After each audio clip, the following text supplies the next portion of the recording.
خانقاہ اصل میں نبی اکرم صلی اللہ علیہ وآلہ وسلم کی معمولات اور آپ کی اس جو صفا کی وہ تربیت گاہ ہے اس کا عکس ہوتی ہے، اور اگر خانقاہ یہ نقشہ پیش کرنے سے قاصر رہے تو پھر اس کے مقاصد صحیح نہیں ہیں، وہ درست سمت میں نہیں ہے۔ اس لیے یہ ڈسکریمنیشن، یہ امتیازات،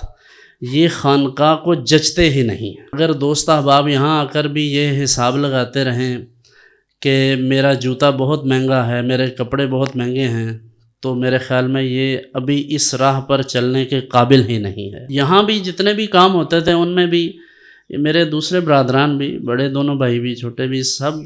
بلا امتیاز، اس میں کوئی ایگزیجریشن نہیں ہے، انہیں بھی یاد ہے، سب آپ دوستوں کو بھی اکثر کو پتہ ہے۔ ہم خود گوبر اٹھا کر باہر پھینکنے جاتے تھے تو یہ سارے گاؤں والوں نے ہمیں دیکھا ہوا ہے، یعنی اسی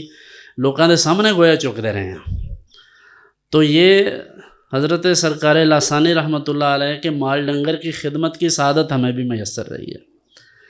تو طرفہ ہے کہ کوئی بندہ یہاں آ کر صرف جھاڑو نہ لگا سکے یا برتن جس میں خود کھایا ہے وہ نہ دھو سکے تو عجیب بات ہے۔ تو یہ چھوٹی چھوٹی وہ چیزیں ہیں، بظاہر چھوٹی ہیں لیکن انسان کی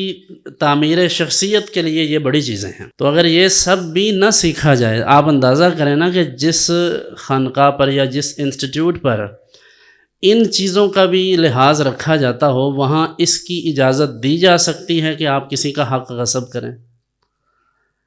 یا ان کے نزدیک یہ کوئی چھوٹا جرم ہوگا کہ آپ کسی کے ساتھ زیادتی کریں، ناانصافی کریں، یا کسی کے پیسے لے کر پھر بعد میں فون بند کر دیں۔ تو آپ اندازہ کریں یہ کتنے بڑے کام ہیں کہ جن اہل اللہ نے، اولیاء کرام رحمہم اللہ نے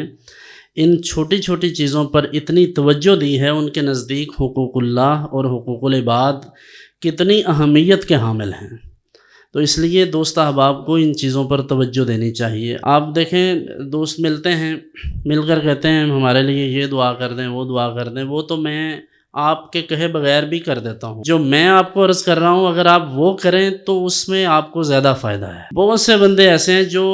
اپنے تمام مسائل بتا کر یہ چاہتے ہیں کہ آپ فوراً والی کوئی ایسی دعا کر دیں کہ یہ مسئلے سارے حل ہو جائیں، لیکن وہ ساتھ یہ بھی چاہتے ہیں کہ جو میں کرتا ہوں اس سے مجھے منع نہ کریں،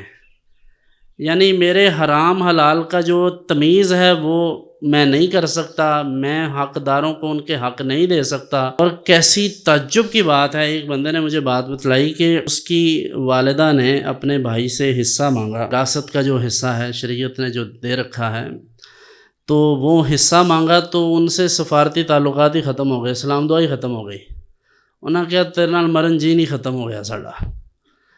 تو اگر ایسا بندہ یہاں آتا ہے تو میں کتنی بار کہا ہے کہ یہاں نہ آیا کریں، نہ مشکل میں پڑیں خود اور نہ ہمیں اس مشکل میں ڈالیں۔ جب آپ کی کوئی شکایت لے کر آئے گا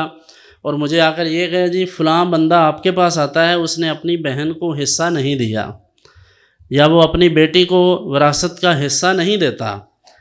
تو آپ سوچ نہیں سکتے کہ میرے لیے وہ کتنی شرمندگی کی بات ہے۔ اور کاش کہ جتنی مجھے ہوتی ہے شرمندگی اس کا 10% آپ کو ہو جائے، کہ آپ اپنے بہنوں کے ساتھ، عزیز و اقربا کے ساتھ، اور اپنے جو قریبی لوگ ہیں جن کے حق آپ پر ہیں ان کے ساتھ اس طرح نہ کریں۔ اللہ تعالی ہمارے احوال پر رحم فرمائے۔